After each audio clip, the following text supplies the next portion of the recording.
दानवे साहेब, आज आमदार आणि खासदारांची डिनर डिप्लोमॅसी जी आहे ती पक्षप्रमुख उद्धव ठाकरे यांच्या उपस्थितीत पार पडली. काय उद्धव ठाकरेंनी खरं या सगळ्या बैठकीमध्ये कानमंत्र दिलाय? हे पहा, काल शिवसेनेचा वर्धापन दिन होता, आज सकाळी संघटनात्मक बैठक होती आणि सगळे खासदार आमदार मुंबईत होते आणि येणाऱ्या काळात अधिवेशन पार्लमेंटचं पण आहे आणि इकडे विधानसभा विधान परिषदेचं पण आहे आणि म्हणून सगळे आमदार खासदारांबरोबर एक चर्चा व्हावी, गप्पा व्हाव्या या हेतून आम्ही सगळे एकत्र आलो होतो. ही बैठक नव्हती, हा एक सहज मनमोकळी चर्चा करण्याचा एक जनरली आम्ही नेहमीच करत असतो तसा हा एक उपक्रम होता. परंतु आजच्या बैठकीमध्ये अनेक खासदार जे आहेत ते अनुपस्थित असल्याचं आपल्याला पाहायला मिळालं. ओमराजे निंबाळकर असतील, राजाभाऊ वाजे असतील आणि त्याचसोबतच इतर अनेक जे तुमचे खासदार आहेत ते सध्या या बैठकीमध्ये अनुपस्थित आहेत. नागेश पाटील आष्टीकर असतील. कारणं काय आहेत? हे काय सगळ्यांनी येणं कंपल्सरी वगैरे असं काही आम्ही सांगितलं नव्हतं. जस्ट निरोप, जस्ट एकत्र बसावं, गप्पा टप्पा व्हाव्या.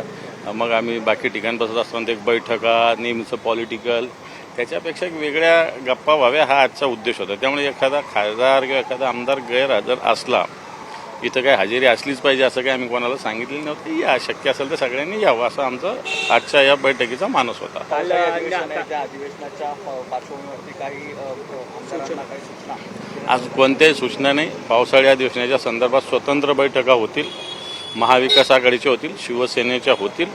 अजून सगळ्या पावसाळी अधिवेशनाविषयी जी BAC झाली पाहिजे, बिझनेस ॲडव्हायझरी झाली पाहिजे. त्याच्यामुळं त्याच्यात एकदा कार्यक्रम ठरल्यानंतर आम्ही आमच्या पद्धतीनं पावसाळी अधिवेशनाची तयारी करू. तशी पूर्वतयारी आम्ही सुरुवात केलेली आहे. परंतु त्याच्या बैठका मला असं वाटतं 25 तारखेनंतर होतील. अमित शहा आज होते मुंबईमध्ये, त्यांनी म्हटलेलं आहे का खरी शिवसेना ही एकनाथ शिंदेंचीच. हे पहा, अमित शहा सांगणारे कोण आहे? बाळासाहेब ठाकरेंनी काय केलं होतं 19 जून 1966ला? शिवसेना प्रमुखांनी कोणाला पक्षप्रमुख केलं होतं? एकनाथ शिंदेने केलं होतं का?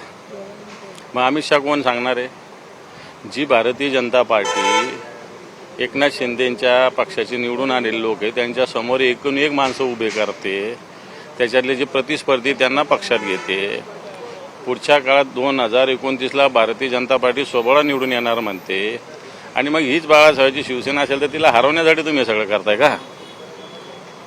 बाळासाहेबांनी नेतृत्व उद्धवजी ठाकरे साहेबांकडे सोपवलेलं आहे सगळ्या शिवसैनिकांच्या समक्ष. त्यामुळे असे हे गद्दार लोक, त्यांचे पाय चाटणारे लोक ही थोडी शिवसेना होती. शिवसेना तर एक स्वाभिमानी आहे, या मराठी मातीसाठी लढणारी आहे, भिडणारी आहे. अमित शहा नरेंद्र मोदीच्या मागे शेपूट धरून फिरणारी थोडी असते शिवसेना. सर, टिपू सुलतान थेट असं म्हटलेलं आहे नितेश राणे. काल उद्धव ठाकरेंनी टीका केल्यानंतर आज नितेश राणे उद्धव ठाकरेंना टिपू सुलतानाची उपमा दिली. त्यासोबतच त्यांनी सांगितलं की इस्लामाबादमध्ये जाऊन उद्धव ठाकरेंनी आपला वर्धापन. मला असं वाटतं नितेश राणे एवढ्या चिल्लर व्यक्तीला उत्तर देण्याची आवश्यकता नाही. ज्यांनी किती वेळेस आपले डॅश डॅश डॅश बदलले, कोणत्या पक्षात होते, कोणत्या पक्षात गेले, भाऊ एका पक्षात, तो एका पक्षात, ही सगळी स्थिती असणाऱ्यांनी मला वाटतं उद्धवजींना किंवा शिवसेनेला शिकवण्याची गरज नाही. ज्या शिवसेनेनं मुख्यमंत्रीपद आपल्या माननीय पिताश्रींना दिलेलं आहे त्या शिवसेनेच्या पक्षप्रमुखांच्याविषयी असं वक्तव्य मला असं वाटतं संस्कारहीनतेचा हा प्रकार. नितेश राणे हेही म्हटले की दोन्ही ठाकरे एकत्र येतील तरी त्याचा काही भाजपवरती फारसा परिणाम होणार नाही. एकाकडे 20 आमदार आहेत तर एकाकडे 0 आमदार आहेत, त्यामुळे त्याचं गणित लावू शकतो असं एक उपरोधिक टोला दिला आहे. मला वाटतं 20 वर जर एक 0 लावला ना तर ते 200 होतात, लक्षात ठेवा. एवढंच माझं सांगणं आहे. थँक्यू. Thank you sir.